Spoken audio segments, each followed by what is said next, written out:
This podcast is sponsored by REI. At REI, we inspire, educate, and outfit for a lifetime of outdoor adventure and stewardship. Visit us online at rei.com. Welcome to the Backpacking Light podcast, where we discuss the philosophy and skills of traveling light so you can experience the outdoors with more comfort, more safety, and more enjoyment. I'm Andrew Marshall, and I'm your host on this lifelong journey of doing more with less as we venture into wild places and empty spaces. Look for me in the mountains where walking has a way of pulling you to your peace of mind. In this episode, we'll be talking to Caroline Van Hemert.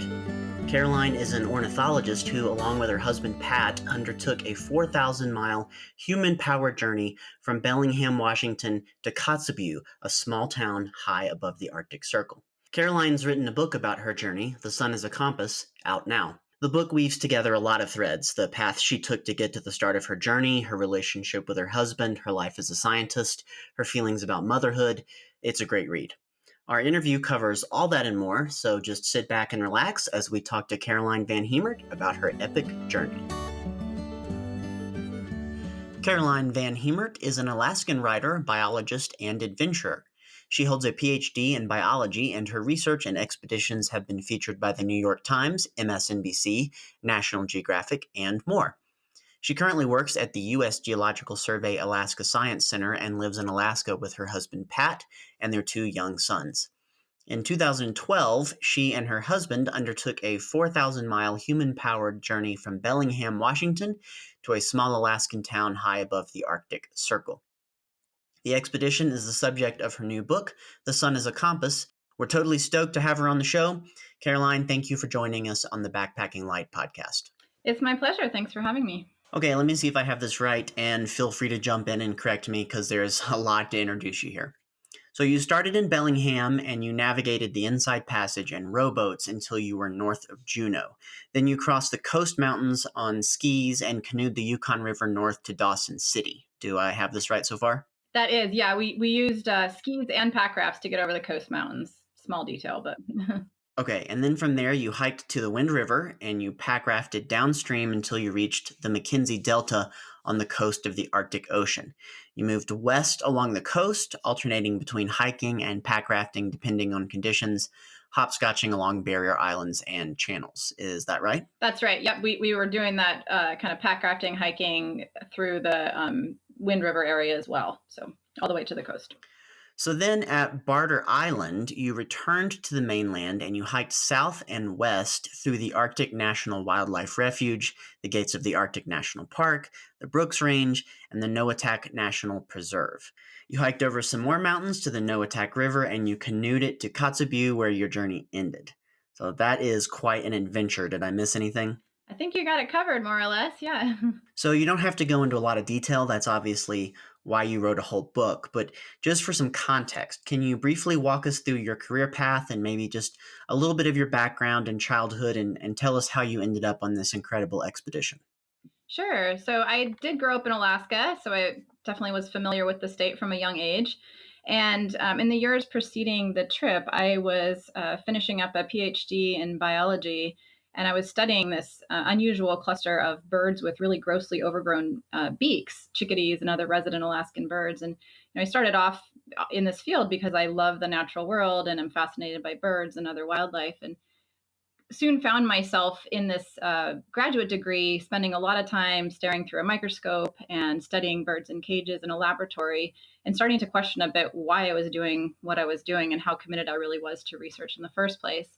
And over that same time period, my husband, Pat, was sort of taking on his own self-styled version of an apprenticeship in learning how to, own a design and build company in residential construction. And so we found ourselves spending more and more time in the lab and building houses than we did outside doing the things that we loved. And it seemed like a perfect opportunity to kind of break away from normal life and take on this huge adventure that we had dreamed about for quite a lot of years. So can you go into that a little bit? How did that adventure get stuck in your head, and how did you end up dreaming about it for so long? Sure. So the very first trip that Pat and I did was about 10 years prior, and we had come up with this crazy idea. We'd met just a few months earlier and decided that we would spend the summer together, and we would build a birch bark canoe and bring all the tools we needed with us onto this hike to the side of a river that we would paddle then to the Arctic. And it was a crazy expedition. It ended up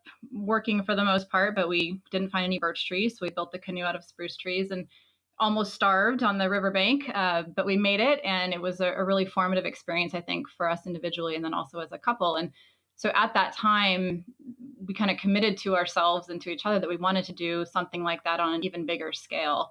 And so we'd always had this in the back of our minds, we were going to do this big trans North America trip, or, whatever we wanted to call it, but something that would sort of allow us to figure out a way from one end of the continent to the other. And it just kept getting pushed back, and we did all, other smaller trips and spent a lot of time in the mountains. And this seemed like the time to take on a really big expedition. And so we started putting the pieces together and kind of connecting places that we had wanted to see for a long time and some places we had been to before that we hope to revisit. And that's slowly how we came up with this line on a map that soon turned into kind of our life's passion. In your book, you describe a particular word in German that I thought was really interesting. Can you tell us what that word is and what it means to you?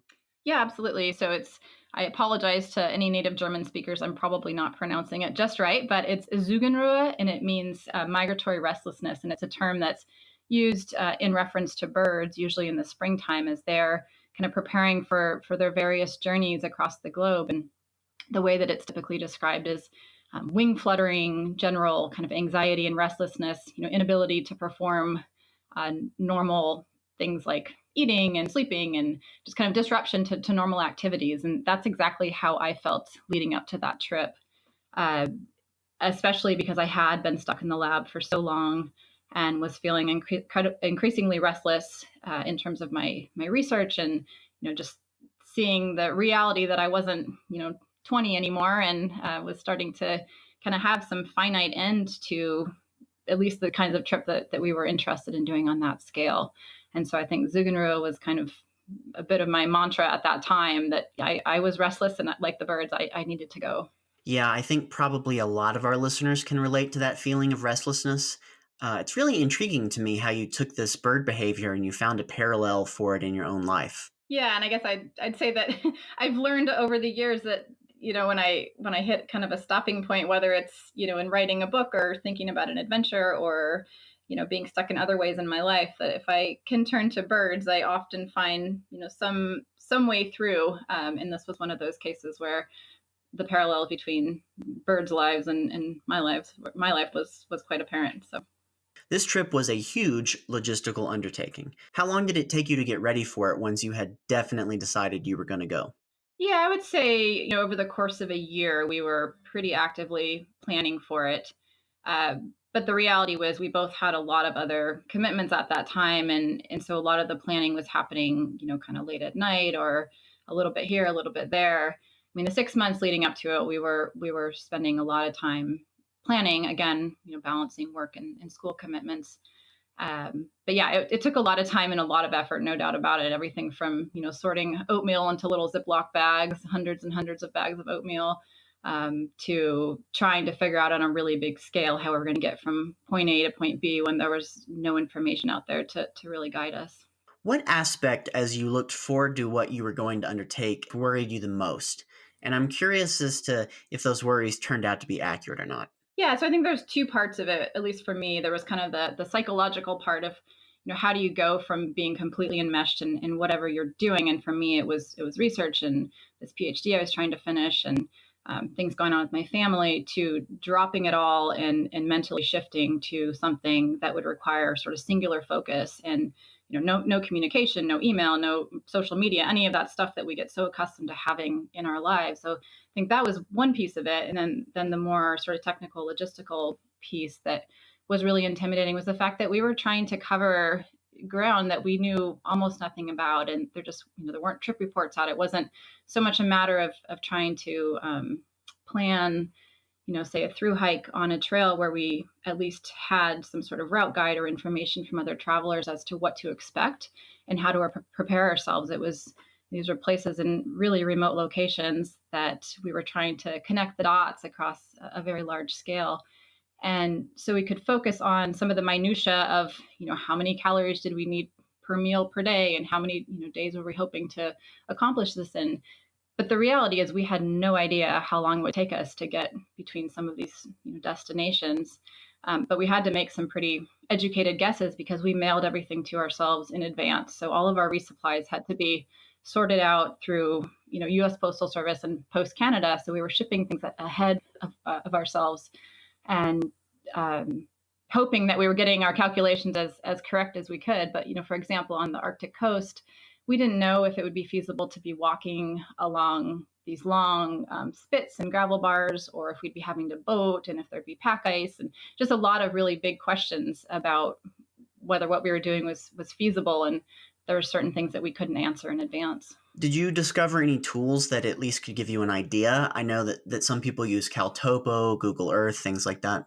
Yeah, absolutely. So, we relied a lot on, topographic maps, of course, but for some places that is like, especially the Arctic coast, that's changing so rapidly, those topographic maps have relatively limited utility. We used Google Earth as much as we could to get aerial imagery, but for a lot of these places in Alaska and the North in general, the imagery is pretty poor because of the fact that the weather is so unreliable. So there might be a flyover, but you've got either really low resolution or cloud cover, or things that are sort of limiting the ability to zoom in as we're used to in some places, being able to get really, really great detailed information. We ended up relying a lot on, local people as we were going to different locations, trying to contact people in advance, or other adventurers who had been to some of these areas, and getting as much information as we could. But for some of those stretches, there just wasn't anything that we could find. Like, for example, our coast mountain crossing, we knew the one end of it because we have a cabin not too far from where we started crossing over. But as far as between here and Tagish Lake, where we're trying to come out, we had no trip reports, no information, and the imagery for that location was pretty terrible. So a lot of guesswork involved. Do you have any advice for someone trying to plan a similar route in similar remote locations, other than just do the best you can? Right. That's not very helpful advice, is it?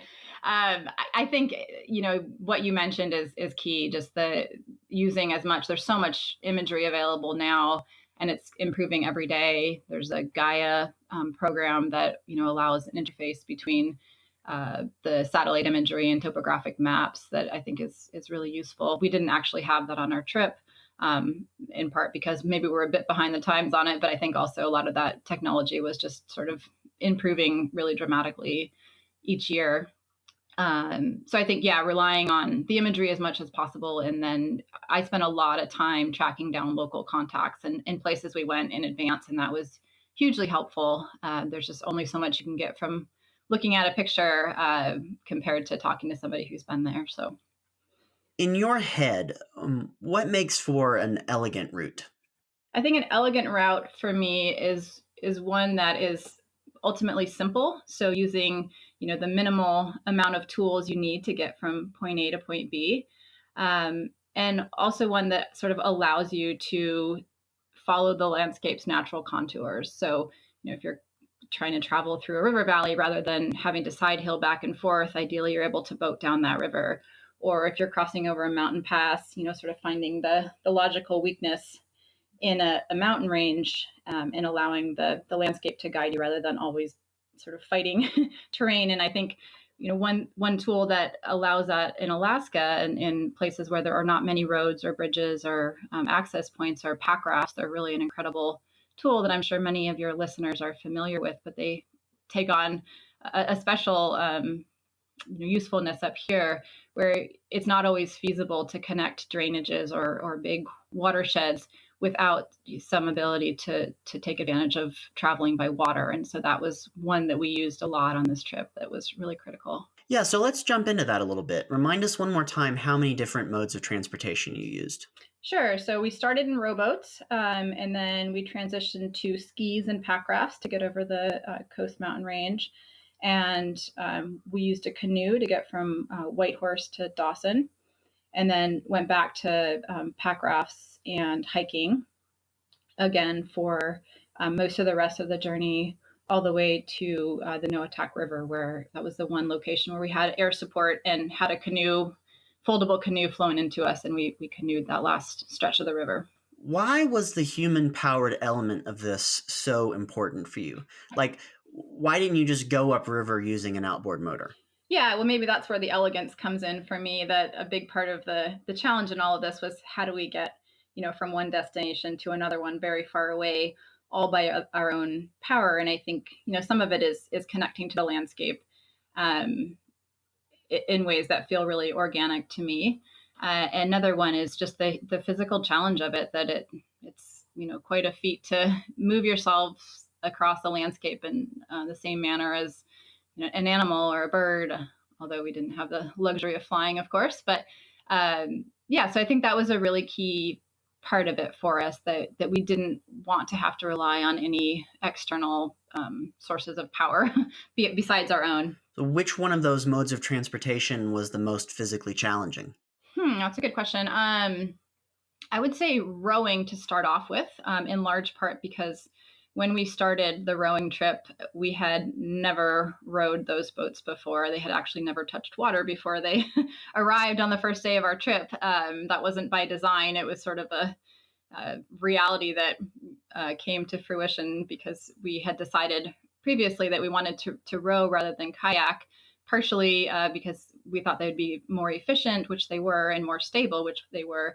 But most importantly, that we did not want to be sort of sitting in a kayak with our legs essentially atrophying for 6 or 8 weeks and then try to jump up and start skiing over, a mountain range with legs that just weren't prepared for that sort of task. So we had committed to rowing before we really sort of knew the specifics about what it would mean to get a rowboat. And it turned out that they were not available to purchase anywhere. Expedition style rowboats are kind of specialty items. And so we ended up having to build them. And Pat sort of took that on his night job on top of everything else that was happening. So it meant that they weren't done until the very last minute. And we shipped them down to Bellingham and got there and jumped in the water and hoped that it was going to work out. And they did work out wonderfully. But to start with, as you can imagine, there's a lot of muscles and body parts that were feeling the wear pretty quickly. So it started off that way. Luckily, it didn't end that way. We got into the rhythm pretty quickly. But yeah, I would say that was kind of a shock to the system right off the bat. I remember being very impressed by that as I was reading the book, that Pat built the thing that started your expedition. I mean, how many people get to say that? Yeah. Yeah, right. That's definitely one big bonus of being married to a builder. He's quite a handy person who can build just about anything. So Did you find you had to shift gears, or was it hard to shift gears to go from skiing to hiking, or hiking to pack rafting, or pack rafting to canoeing? I mean, I think there were certainly challenges to those shifts. I think more than anything, it was the systems. Each time you start employing a slightly different system, you have different tricks. And so getting ourselves up to speed each time on what those were. Luckily, a lot of the gear that we used, and even our clothing and that sort of thing stayed pretty consistent. So that, but again, the transitions always take a little bit of extra effort to sort out. But I actually think in the end that was a real bonus for me on this trip. I loved changing it up. I'm kind of a generalist by nature. I have a hard time saying I only like to ski or I only like to boat. I like to do a lot of different things, and this trip gave us that opportunity. And it also meant that we never got bored. You never got tired of doing the exact same thing months and months on end, which isn't necessarily, a bad thing for many people. But I think for me, it really kept my interest peaked, that I was always experiencing something new and never quite knew it was going to be around the next corner. Well, that's interesting, because my next question was actually going to be, what was your favorite mode of transportation and why? So it sounds like maybe that's your answer, that you don't really have one. Yeah, I love them all. I mean, I do love skiing, and I love the mountains, and I love the interface between mountain peaks and the ocean. So in that way, probably that Coast Range section on skis was one of my favorites. It was a relatively short portion in terms of overall distance, but I do love skiing. But yeah, I would say all of them, and that was a big benefit of the trip. So you mentioned that you both had a lot of stuff going on right before you started, and I remember you saying in the book that you didn't have a lot of time to physically prepare as much as you would have liked. If you had to go back and do it again, how would you prepare optimally for a trip with so many diverse physical requirements? Yeah, I mean, I think general fitness goes a long way for sure. But the biggest thing we would have done differently is having had the opportunity to row, to learn what that felt like for our bodies. And we would go use the rowing machine at a gym, once in a while. But it was a pretty poor substitute for actually getting on the water and rowing. But, the reality of doing that in Alaska in March there wasn't much open water around. So that would have been difficult anyway. But I think, the luxury of going on a trip this long is that you actually have the opportunity to sort of train as you go. If it's a, 5-day trip and you've got to bust out all of your miles in those first critical days, then it's more important that you be at your, peak physical fitness. And we certainly were still active. I don't mean to say that, we just said, oh, forget it, we're going to eat potato chips and sit on the couch for the 6 months preceding it. But, there's only so much time in the day. And when planning and preparing took up a lot of it, there was only so much time to, be really fit and active. Many people undertaking such a long journey experience a moment of like the low point of the journey, or a moment or multiple moments where they want to quit. And when you get to that point, you either find a way to power through or you just stop. I'm curious as to if you ever felt that, and what that moment was and how you managed to get past it. Sure, that's actually a pretty easy one. The low point of the journey was very clearly for, I think, both of us on the Mackenzie Delta. So you mentioned that we, came out the Wind River and then followed that, and we sort of had this logistical problem to get from this area that we wanted to visit again in the Wind River, where we did that initial canoe trip I mentioned earlier, to the Arctic coast. And it's like, oh, perfect. The Mackenzie River flows north through that country. So we'll hop in our pack rafts and away we go. And we had certainly heard from other people that, we expected the water to be slow and the bugs to be bad, but we had no idea just how horrific that place would be for us, especially in pack rafts, which are amazing tools for being able to cross all sorts of different terrain, but they do not do very well in flat water, especially with a headwind, which we had pretty consistently. Not enough to keep the mosquitoes away, which in that area, there's reports of caribou calves essentially dying because they've been drained of blood by mosquitoes. And I can see exactly how that would happen in that place. But we also found that the river would actually flow the wrong direction. So it meanders through all these channels and becomes kind of a big web of water. And some channels were flowing south rather than north, even though the flow of the overall river was to the north because of winds and different things. So anyway, that was clearly our low moment on the trip, and left us both questioning, why are we spending our lives doing this essentially when it's so miserable and there seems to be no point in what we're doing, and all of the things that we would, rather be spending our time on instead.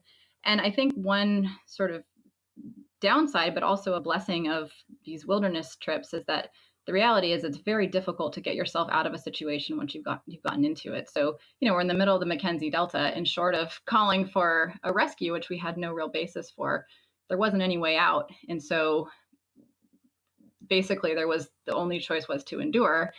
And for most endurance athletes, you probably can relate to this, that often it's those times when it's hardest and it feels most awful and least worth it, that you put your head down and you endure. And then before too long, you kind of have this moment of euphoria. And we were fortunate on a little bit of a bigger scale to have that, because once we got to the Arctic coast, all of the misery and woes of the Mackenzie Delta disappeared in an instant, because it was such a magical place to arrive. And it made it all seem, quickly worth it, even though at the time it didn't feel that way. And within, a matter of 12 hours, we had seen these huge gatherings of migratory birds. We'd seen 2 moose swimming in the Arctic Ocean. We'd been charged by a grizzly bear. We'd had a lightning storm, a rainbow, and the sun all at once. Just, amazing things that we were so fortunate to experience after a very low point in the journey. Yeah, it's amazing how with things like that, you kind of, I don't know, retroactively decide it wasn't as bad as it seemed like it was in the moment. Does that make sense? Oh, absolutely. Yeah. Yeah, absolutely. Yeah. I think forgetfulness is a pretty key aspect of taking on these kinds of adventures, is you have to have a selective memory about, what you want to take away from an experience. And that was definitely true in this case. Well, probably a lot of our listeners have at least seen photos of what the mosquito situation can look like in that part of the world, but just in case, can you paint a word picture for us of just how extreme that situation is and what sorts of tools you use to mitigate it? Yeah, so we were in head nets constantly because trying to, eat a granola bar, you'd end up inhaling a bunch of mosquitoes as well. And so it'd sort of be eating under our head nets.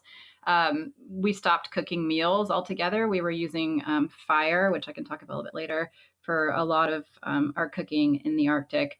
And we just quit cooking. It wasn't worth it to us. We would eat whatever dried food we had and, rehydrate our oatmeal and this muddy sludge water from the river, cold. Coffee, same thing, instant coffee with sludge water, cold. um, and got to the point where I would get out of the tent to pee usually in the morning or at night, and I kind of had this realization: it's like I don't have to do this; it's just not worth it. And so my food dish / bail bucket also became, for a period of time, my pee bucket, and it was worth every bit of grossness that came about because of it, because it meant that I didn't have to go out there again. It was horrific beyond anything I've experienced in terms of bugs. So yeah, just to clarify that, you were peeing in the container that you were then washing out and preparing your breakfast in. Exactly. Yep. That's the low that we came to. Yeah, yeah, that's pretty low. That's pretty low. So yeah, let's talk about cooking while we're on the subject. What were your different methods for that? Yeah, so we took just a regular whisper light up the inside passage because in the rowboats weight was really not an issue. Going over the mountains on skis, we had a canister stove, and then used that same canister stove for part of our trip on the Yukon River and up into a portion of the Wind River area. And from then on until we got to the Noatak River, where we received a resupply, we just cooked on fire. And we did that for a couple of reasons. One, because it was the lightest weight option, and two, because it's logistically really complicated to deal with fuel, especially in these really remote locations. And so this eliminated, any need for trying to find fuel that would work for, a canister stove. That was not an option. Even white gas is often not available in some of these communities, and it was, gave us the sort of lightest weight option for being able to cover large distances. And overall, it worked fairly well.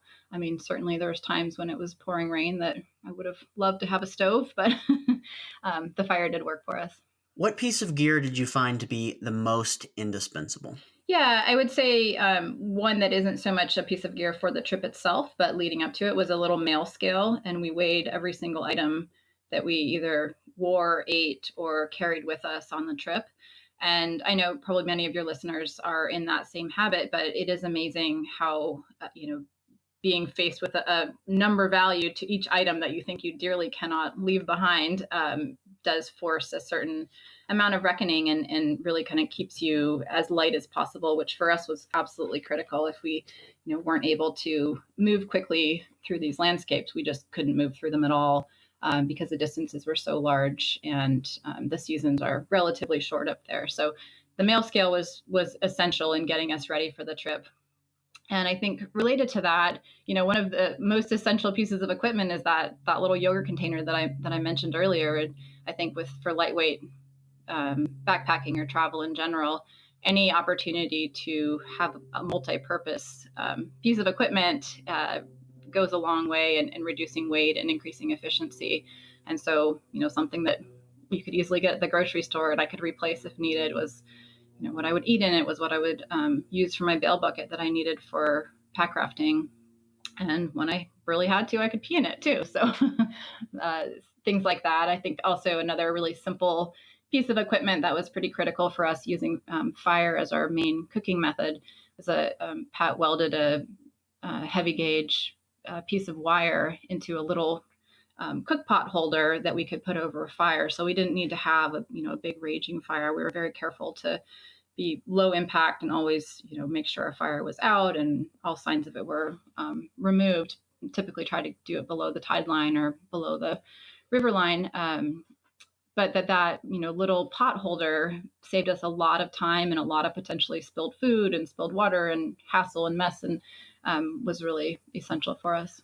Oh, so he made like a little wire framework that you guys could set on top of the fire, and then you could just put your cooking pot on top of it? Exactly. Yeah. So it's kind of like a skinny U shape. I mean, a really simple innovation, and I'm sure plenty of other people use something similar, but it worked great for us. And you just need like 2 logs on either side of it. And instead of trying to balance a bunch of other logs, it just never seemed like it works very well if you don't have something set that works, exactly with your pot size and all of that. So yeah, just a small, simple item that was great for us to have. Okay, very cool.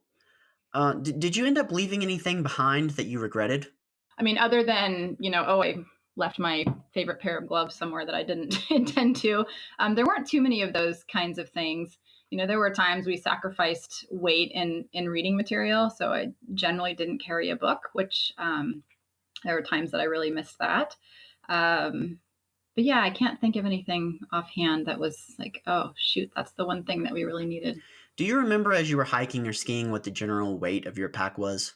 Well, it varied wildly. So skiing, we were quite heavy. We had almost 2 weeks worth of food and pack rafts and, all of the mountaineering equipment we needed. So harnesses, rope, ice axes, just sort of basic mountaineering. It wasn't technical gear, but enough to be able to cross crevasses safely. So those packs were extremely heavy. Gosh, I don't remember the pack weight offhand. I want to say my pack was probably 65 pounds. At a minimum. But then some of those times when there was a period where we mailed our pack rafts from one village to another and went with an ultralight backpacking kit. And that was probably on the order of, 25 pounds, but the majority of that was food weight. So it would start off a bit heavier and then go down quickly as we ate our way through it. So, and that was another reason for leaving the stove behind is just, as you know, if you go on a 2-week trip, the weight of fuel adds up pretty quickly. So we were able to eliminate that and put all of our sort of extra weight into our food. In the book, you talk about 1 or 2 times that you and Pat get into conflict with each other. What are some of the pros and cons to going on an expedition like this with a romantic partner, and how do you work through that? Sure. Yeah. So it certainly wasn't the first time that Pat and I had taken on a trip like this together. So we sort of knew what we were getting into, I guess. That said, there are always, challenges and things that can be really difficult in a relationship to navigate, especially when you're in these kind of intense situations. And I guess when I think about a partnership in the backcountry, whether it's your romantic partner or, a trip partner, there's sort of a contract you enter into when you decide to take on a trip together.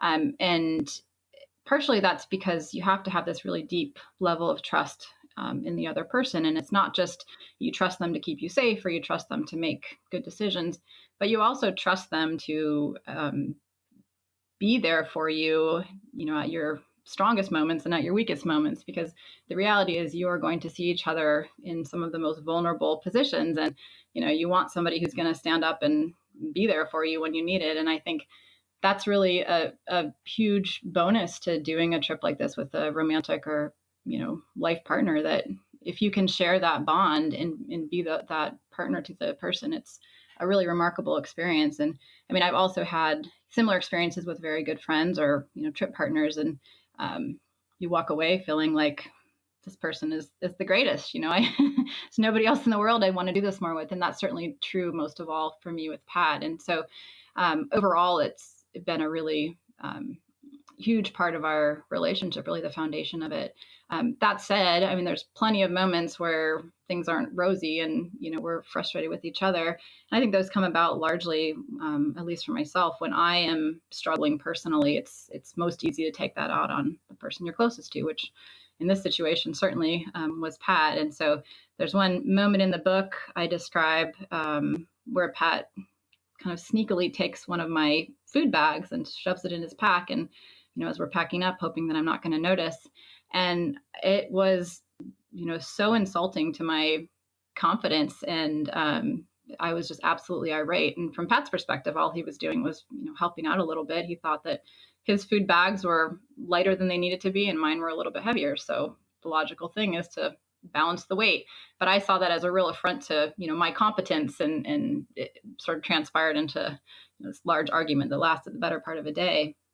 And I think part of that was because I was really struggling at that time. We'd had several very difficult days, side hilling, dealing with tussocks, which are terrible to walk on. And I was beat. And so, that just kind of struck a chord with me when I was already feeling weak myself. Obviously, we worked it out in the end, but yeah, it's certainly not without some risk that you enter into these relationships in the backcountry. Yeah, you mentioned the exhaustion, and one thing I thought was interesting was that y'all get into a few situations where your strategies for risk management are just a little bit at odds with each other.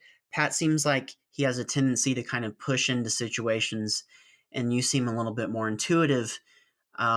You mentioned a few times when something just didn't feel right, and you guys had to kind of work through that. Can you talk about some specifics there? Sure. Yeah. So I think, Pat, to his credit, is a very, very reasonable, logical, level-headed person. And not to say that I'm not, but there's a balance with listening to your intuition, and I think it's absolutely essential. And I seriously doubt either Pat or I would be alive right now, not just from this trip, but other trips we've gone on, had we not listened to our intuition. But there's kind of a trick to it, at least for me, in that I need to listen to my intuition, but I also need to have the ability to step back and think, okay, is my intuition telling me something that's truly, a danger here, or is the fact that I'm tired and scared and hungry what's really speaking to me? And so, kind of being able to balance that, and I think that with another partner, there's the benefit of having two sets of intuition and also two sets of reason. So times where maybe somebody's kind of gut sense is, hey, I want to turn around. Sometimes that's absolutely spot on and you need to listen to it. And there was never a time on the trip where either Pat or I had that sense and the other person refused to listen to it. So we sort of had this tacit agreement that if one person says no, then, end of conversation. But there's also a lot of gray areas. And that's the really tricky sort of situation to navigate, where maybe it's okay and maybe it's not. And so, yeah, trying to work through how is the best way to approach the situation, both logically and just trusting that there's something that maybe you can't name that is telling you what you need to do. And I probably do tend to be a bit more cautious by nature than Pat is. But there were also other instances where he was the one to kind of pull back and say, hey, this doesn't seem right. So Yeah, it goes back to the trust you were mentioning before. In any outdoor partnership, it seems like without that trust, going into those gray areas becomes a lot more dicey. yeah, absolutely. And and I guess I would say too, and you mentioned earlier that in some of the scenes in the book, Pat has a tendency to kind of push things maybe a bit farther than I initially would. And I think some of it is there are times when I'm willing to go with that, because I have seen Pat do that enough times that I know he's usually right. But I also have to listen to my own sense of caution and be able to say enough is enough if I feel like this is just isn't going where I want it to. So yeah, a combination. I think intuition also takes on a special importance when you're traveling in large groups, which was less of an issue for us, obviously. But that it's easy to get suckered into that mindset of everything seems fine because everyone else is doing it, but that doesn't make it any safer. So it's certainly something that not just on this trip, but in general, for me, outdoors and the backcountry, I'm always really cognizant of what's my intuition telling me relative to what we're doing as a group. Okay, well, let's switch gears a little bit. A journey of this magnitude is almost always going to be life changing in some way.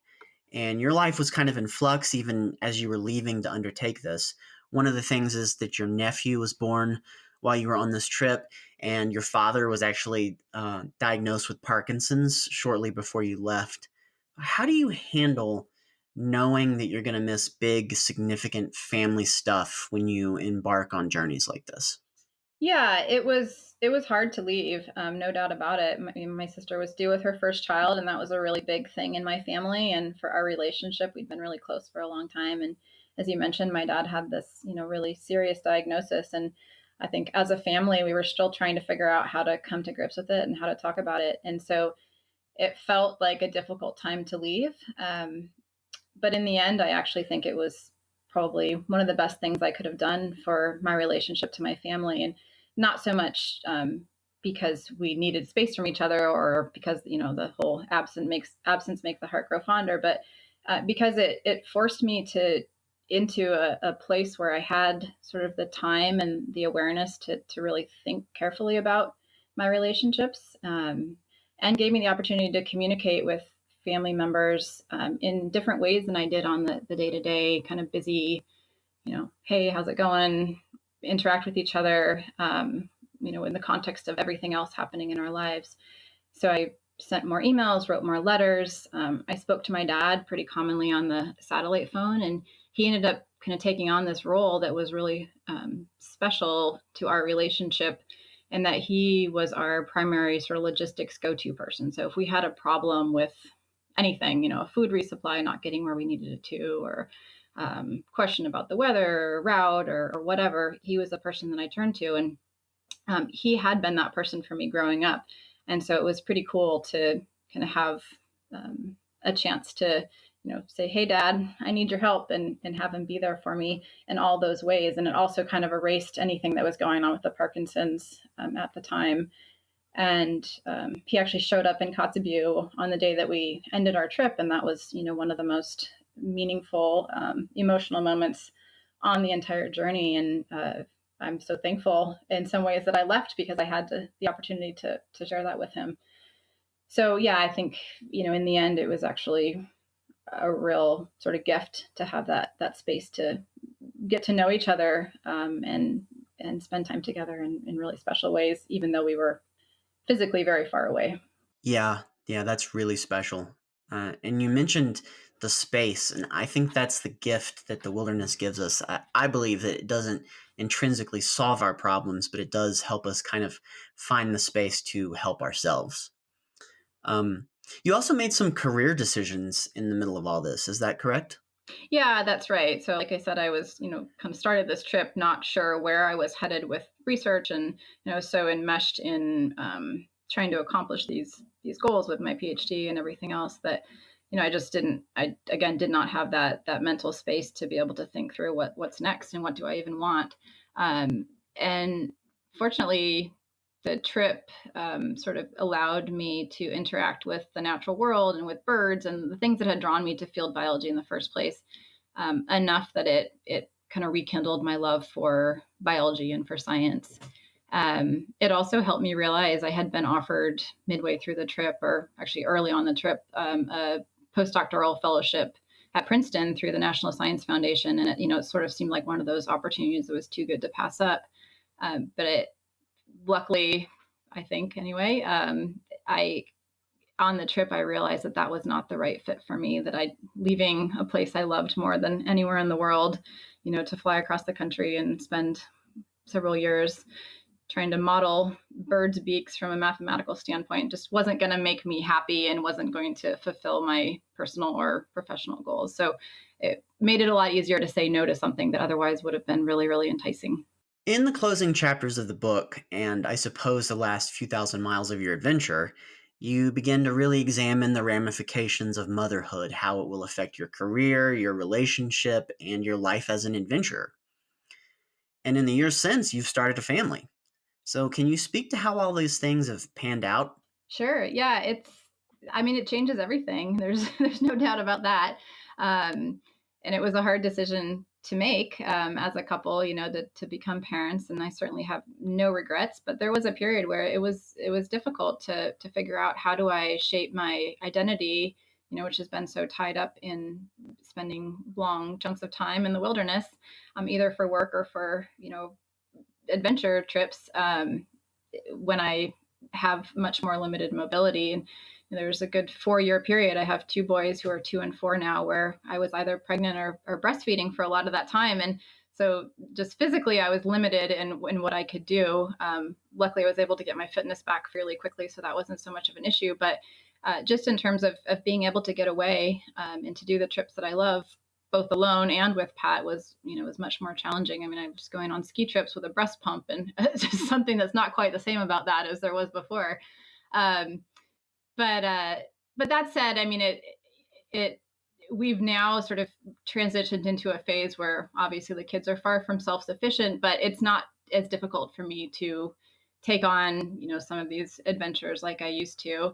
And we've also started to do a lot more as a family, which has been really an amazing experience. We're on a sabbatical of sorts this year. In this last summer, we sailed up the Inside Passage from Bellingham to outside of Haines, which is essentially the same trip we did by rowboat, but we did it by sailboat with our two young boys, and have been traveling and living remotely the rest of the year. So we've certainly been able to kind of reshape our notions of adventure a bit, but still be out in some really amazing wild places, and then give each other the space to go and do more kind of hardcore adventures as well.